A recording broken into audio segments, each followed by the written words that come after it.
नमस्कार साथियों, मैं विवेक कुमार आप सभी का स्वागत करता हूं अपने यूट्यूब चैनल यूपी डीएलएड पाठशाला में। तो आज हम लोग देखने वाले हैं डीएलएड फर्स्ट सेमेस्टर के राजनीति सीरीज के वो विकल्पीय प्रश्न जो कि हमारे होने वाले बाल विकास के, चाइल्ड डेवलपमेंट के। ठीक है, तो इससे पहले कि हम 5 क्लासेज कर चुके। ठीक है, तो आज हम लोगों की 6वीं क्लास है। तो इसमें हम देखेंगे क्वेश्चन नंबर 11 से क्वेश्चन को देखेंगे। ठीक है, इससे पहले कि हम क्वेश्चन कवर कर चुके। ठीक है, तो आज का हमारा पहला क्वेश्चन है क्वेश्चन नंबर 11। आप अनपढ़ माता पिता के बच्चों को अंग्रेजी सिखाना चाहते हो तो आप क्या करेंगे?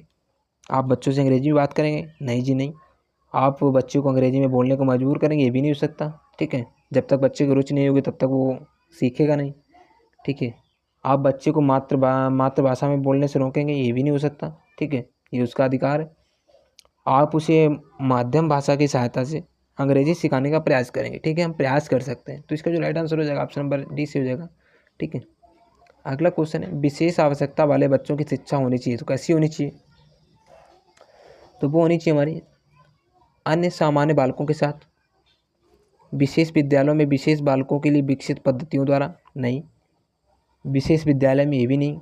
विशेष विद्यालयों में विशेष बालकों के साथ नहीं, अन्य सामान्य बालकों के साथ उसकी शिक्षा होनी चाहिए। ठीक है, इसका जो राइट आंसर हो जाएगा ऑप्शन नंबर ए से हो जाएगा। अगला क्वेश्चन है विशेष शिक्षा संबंधित है तो किससे संबंधित है? मेधावी विद्यार्थी के लिए शिक्षा से, कम योग्य विद्यार्थियों के लिए शैक्षिक कार्यक्रम। तो इसका जो राइट आंसर है ऑप्शन नंबर बी से हो जाएगा। ठीक है, कम योग्य विद्यार्थियों के लिए शैक्षिक कार्यक्रम से।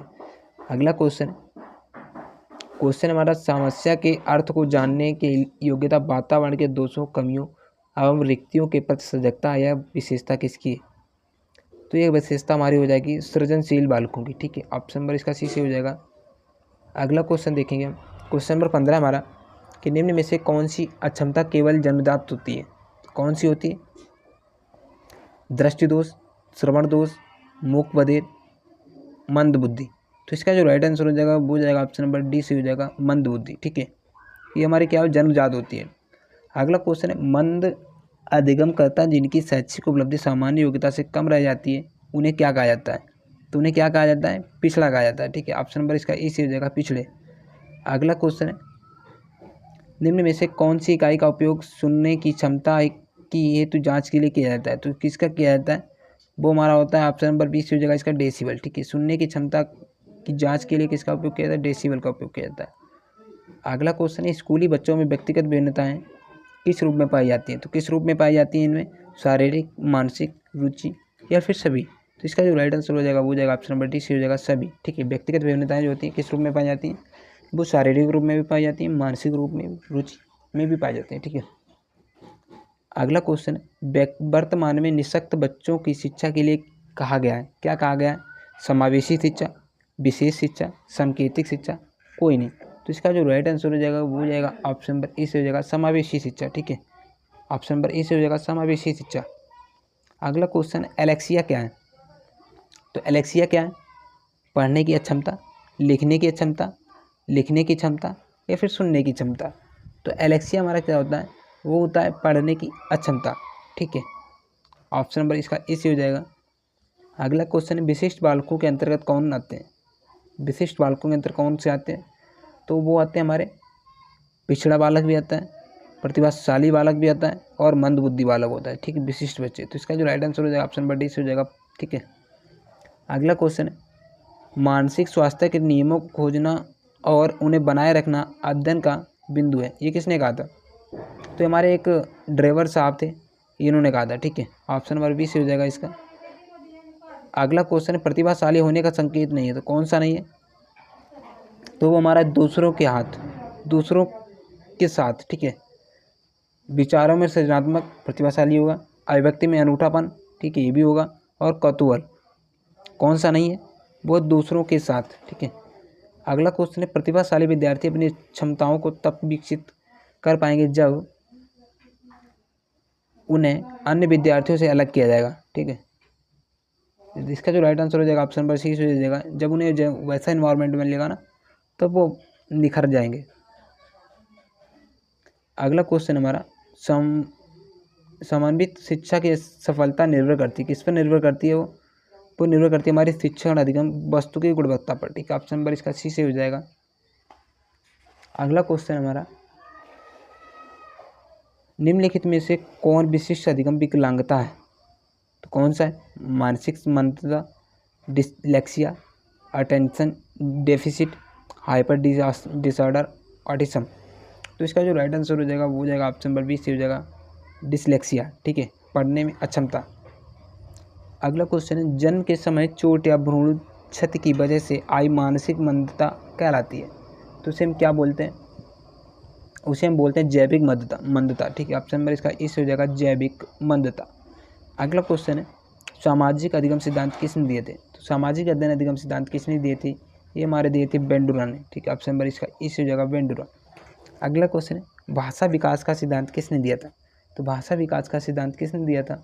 वो कोमास्की ने दिया था। ठीक है, ऑप्शन नंबर इसका इसी हो जाएगा। ठीक है, अगला क्वेश्चन है, प्रगतिशील शिक्षा के प्रतिपादक कौन है? तो प्रगतिशील शिक्षा के प्रतिपादक कौन है? वो जॉन डेवी। ठीक है, प्रगतिशील शिक्षा के प्रतिपादक। अगला क्वेश्चन है, सामाजिक सांस्कृतिक विकास के सिद्धांत के जनक कौन है? तो कौन है? व्यवस्की, जीन पियाजे, पावलोव, थॉमसन। तो इसका जो राइट आंसर हो जाएगा वो हो जाएगा ऑप्शन नंबर इसी हो जाएगा व्यवस्की। ठीक है, अगला क्वेश्चन है, जॉन डेवी द्वारा समर्पित लैब विद्यालय के उदाहरण है कौन से हैं? तो हमारा हो जाएगा प्रगतिशील विद्यालय। ऑप्शन नंबर सी से हो जाएगा प्रगतिशील विद्यालय। ठीक है, अगला क्वेश्चन है, थ्रस्टन तथा लिकर्ट निम्न में से किसके मापन से संबंधित है? किसके मापन से संबंधित है ये लोग? ये हमारे संबंधित है बुद्धि से। ठीक है, ऑप्शन नंबर इसका इसी हो जाएगा, ये हमारे संबंधित है अभिव्यक्ति से। सॉरी, इसका जो राइट आंसर हो जाएगा वो हो जाएगा ऑप्शन नंबर बी से हो जाएगा अभिव्यक्ति। ठीक है, अगला क्वेश्चन है, क्रिया प्रसूत अधिगम का सिद्धांत किसने दिया था? तो क्रिया प्रसूत का अधिगम का जो सिद्धांत है वो हमारा स्किनर साहब ने दिया था। ऑप्शन नंबर इसका बी से हो जाएगा। ये क्वेश्चन हमारा 2023 में पूछा हुआ क्वेश्चन। ठीक है, इंपॉर्टेंट क्वेश्चन है। अगला क्वेश्चन है, आपराधिक प्रवृत्ति का सर्वाधिक विकास होता है तो किस में होता है? वो हमारा किस में होता है?